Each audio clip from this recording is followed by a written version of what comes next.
This could be a pretty involved discussion if I wanted it to be, because John Murray talks about this passage extensively in his book, The Imputation of Adam's Sin. And I could inform people a lot on this passage, or I could just cut to the chase and give the answer to the verse. Well, I think that since we wanted to kind of have all three of these verses together, probably at this time just cut to the chase on understand the passage, and then in a later time, just because this is such a heavy passage, or we can do it right after we talk about these three verses. Maybe be best to get into that. What it is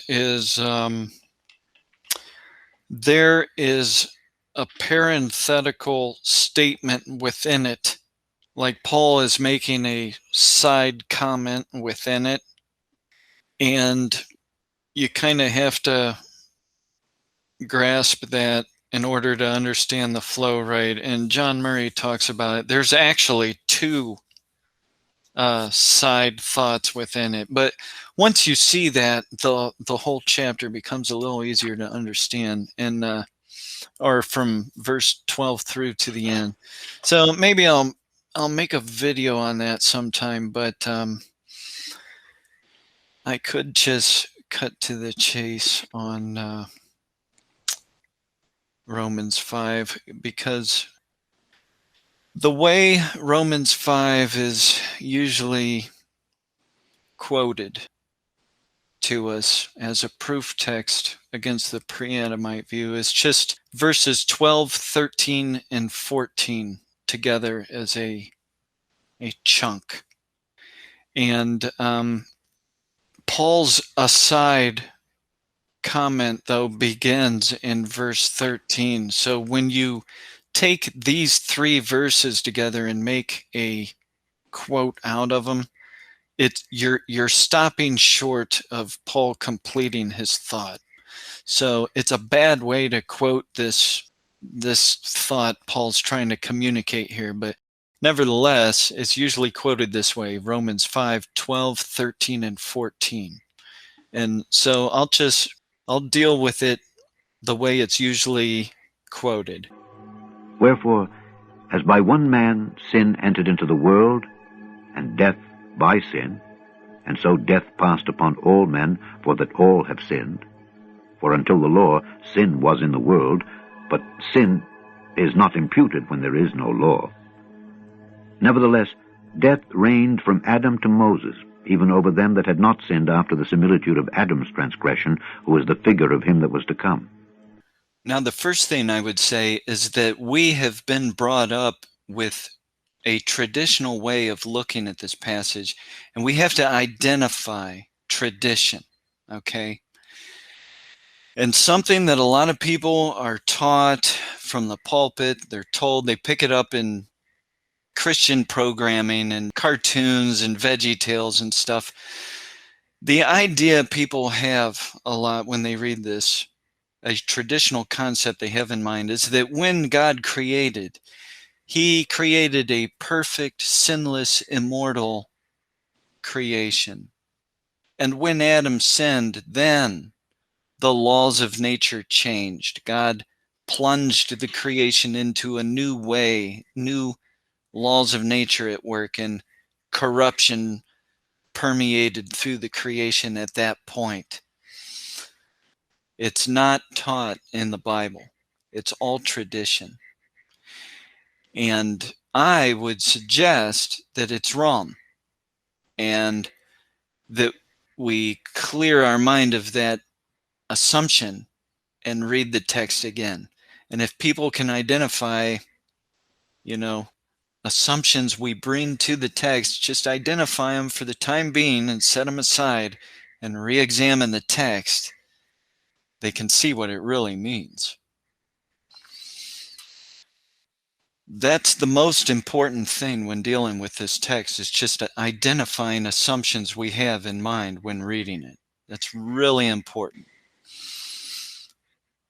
But like in verse 12 here, a young earth creationist will read this and they'll see it that at the moment Adam ate the fruit, sin entered the world. Yeah. Wherefore, when Adam ate the fruit, sin entered the world. See how it's kind of read that way? Oh yeah, it like you noted previously, people are taught this traditional view, and then they this is a lot of script do this a lot in scripture. They look at this verse, they take this Adam's the first man, they look at this, and then they read it the same way.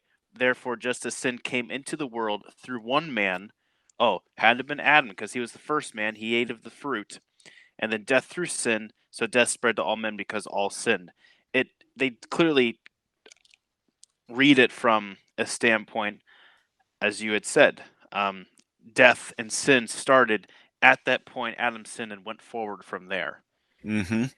Yeah. Yeah, it started when Adam sinned and went forward from there. That's how they're reading it. Yeah. But Paul doesn't teach that. And it's important just to recognize that. For until the law, sin was in the world, but sin is not imputed when there is no law. Nevertheless, death reigned from Adam to Moses, even over them that had not sinned after the similitude of Adam's transgression, who is the figure of him that was to come. For until the law, sin was in the world. This means before God gave the Mosaic covenant to Moses, there was sin in the world. Sin occurred and stuff. This is a fact. So Paul's just stating this fact. But sin is not imputed when there is no law. Well, God was not imputing those sins to those people. They didn't have a law. There was no law. See? No law. So God was not imputing their sins to them. But Paul goes on to say, nevertheless, death reigned from Adam to Moses. But these people were dying. Mm-hmm. So what Paul's saying is that these people were dying, but it's not because they were having their sins imputed to them. So why then were they dying? It's because they're in Adam. He goes on to say, even over them that had not sinned after the similitude of Adam's transgression. So these people weren't committing that great sin that the priest committed, who is the figure of him that was to come. What Paul's saying is that we can see by the fact that Adam's descendants were dying, we can see that we're all in Adam. When Adam sinned, that's the sin. That's the reason for all the corruption everywhere. And you can tell by the fact that Adam's own descendants died. Mm-hmm. That's the point Paul's making. What Paul is actually referring to is the Edenic line only. He's only referring to the Edenic people. And I can prove that with some ancient rabbinical sources. So let me quote a couple of those real quick. Because when you can see this ancient Jewish concept that Paul had in mind when he was talking, it helps shed some light on what he's saying. Cool. It also seems like in verse 14, yet death reigned from Adam to Moses. They would say, it reigned from Adam. No death before Adam. But then they get to Moses, and unless they see it from like Edenic perspective, which I don't think they even know about, that I feel like that part, mentioning death reigned from Adam to Moses would have to confuse them a little bit. That's a good point right there. That when they're reading it and they say, so death from Adam to Moses, so no death before Adam. They're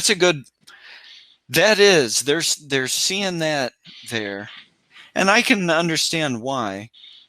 But when you realize what Paul's saying and why from these rabbinical sources, it'll help clear that up. Yeah, that's another good point. That is how they're seeing it there. So when Paul said, even from Adam to Moses, death reigned even from Adam to Moses, he had a concept in mind already that he was referring to. And you can find the same kind of concept in some other rabbinical sources. And in Louis Ginsburg's Legends of the Jews, Volume 1, we find this interesting quote here.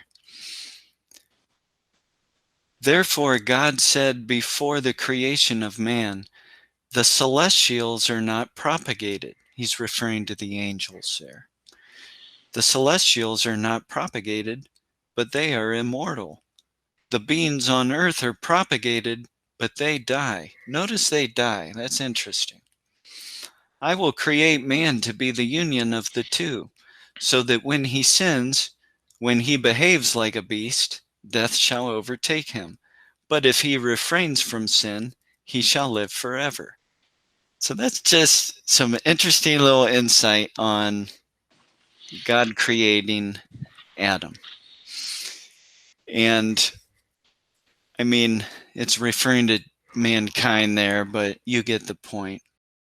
They're obviously referring about creating Adam and Eve immortal.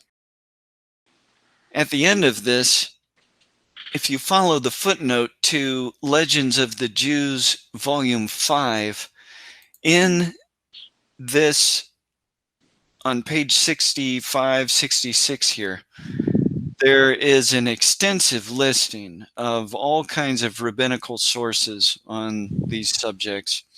And people might find that interesting, so I'll put this on the screen. But there's a couple more quotes I want to provide. And these come from the Book of Light, from Rabbi Abba. And he says the following. Adam did not bring forth children or sons out of the Garden of Eden, for had he done so, they would have been immortal or extra-human. And he goes on to say, if, however, he had not fallen and remained in the Garden of Eden, he would have begot offspring entirely spiritual, and in their constitution would have been as pure and immortal as the angels and other celestial beings.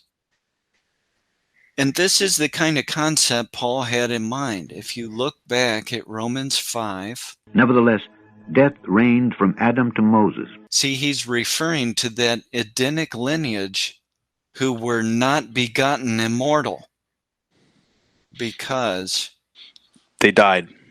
they died. Ah, That means they were in Adam, like everything else. yeah.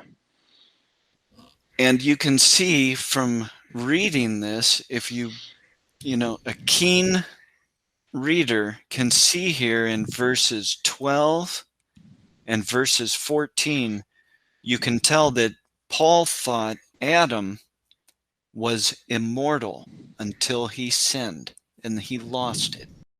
So he was initially created immortal. You can tell Paul saw that. That's crazy. No, I don't think. I mean, this passage really provides some interesting insight on Adam then too. Yeah. If you look into it, it's hard to actually prove Adam was created immortal, but you can prove it right here in Romans 5:12 and 14.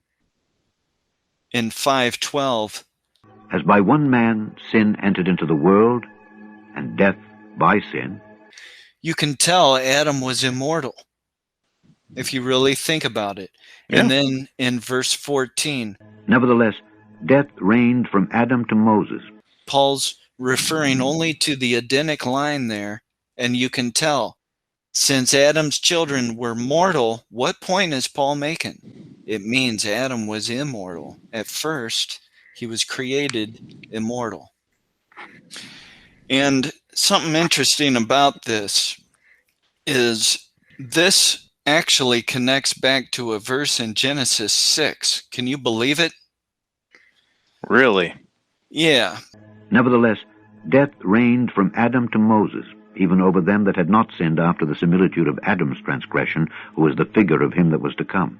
What Paul's saying here actually connects back to, this will be an interesting connection to end the video.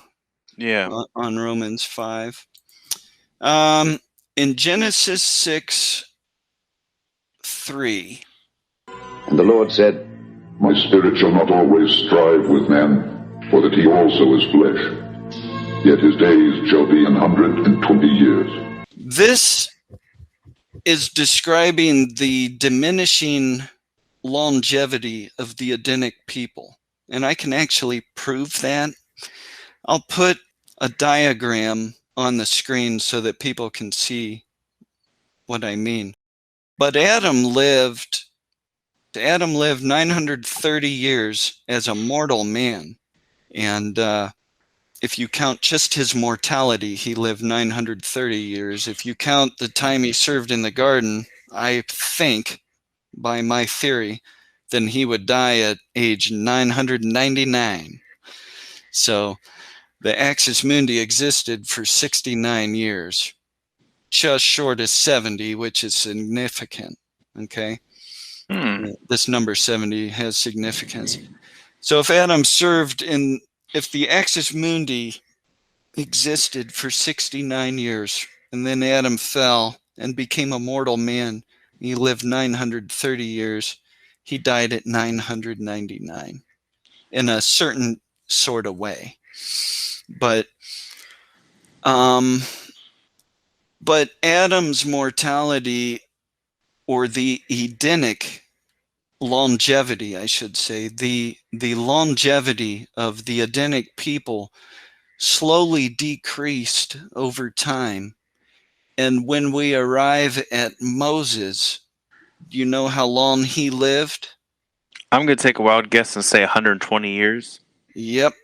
So that's the time frame in which the longevity of the Edenic clan finally diminished to the point. You know, you still hear people today saying 120 is the max, and like you'll occasionally hear people living to be like 115 or close to 120, you know. It's just that Moses was doing it no problem, you know. And Moses was 120 years old when he died. His eye was not dim, nor his natural force abated. Like 120, no problem. Yeah. So there was still strength in this Edenic people at that time. But it's just interesting. God put that number on it, and then you have Moses. That's another numerical connection I'm sure we're supposed to see. So that, and it was only this Edenic people, the offspring from Adam, that were living these long times. That's something important to understand. Every time we dig up a fossil, and you know, it's someone that's only 35 or 40 years old, you know, and it's like, why aren't we finding these people that are 900 years old if everyone on Earth just used to live these long times, you know? Yeah. You see? Yeah. And, but it wasn't like that, see? It was just this special people that was living this long time. Not everyone. And that's why the longevity of Cain, when he left Eden and went and settled elsewhere, which I think is the ancient city of Uruk, the longevity of those people had an impact on those people down there, and they developed these legends about pre-flood kings living long ages and stuff. See, so this longevity that the Edenic people had exclusively, other people saw that and were in awe over it, you know, and it became part of their myths and stuff, you know. That's crazy. Yeah, you think that yeah, I mean, you would think we'd be able to find like a lot of people showing signs of really old age if Adam was the first man and all of his descendants were like, lived a long time. But that's really interesting. But it's only the specific Edenic people. Yeah. That's pretty cool. So if someone were to try to feel like, why don't we have, why can't we tell that humans lived hundreds of years in the around this time in the fossil record? Well, or their remains or something like. Well, actually, it's because it was only Edenic people. Yeah. That's pretty cool.